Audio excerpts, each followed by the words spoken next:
আর তোমাকে কেউ জেলে ঢোকাবে না। কি বলছো কি তুমি? থাক দেব, থাক, অনেক নাটক করেছো, আর তোমাকে নাটক করতে হবে না।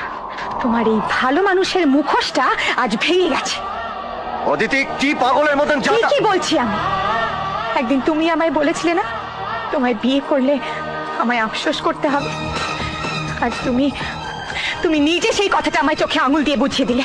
আর সত্যি সত্যি আমি আমার ভুলের জন্য অনুতপ্ত।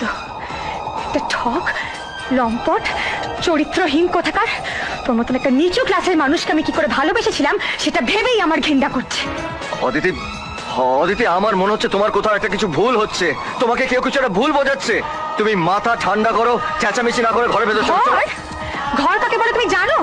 শুধুমাত্র চারটে দেওয়াল আর কিছু ফার্নিচার থাকলে তাকে ঘর বলে না। ঘর হয় দুটো মানুষের সুস্থ সম্পর্কে। অবশ্য তোমার মতন একটা চরিত্রহীন লোক সেটা বুঝবে কি?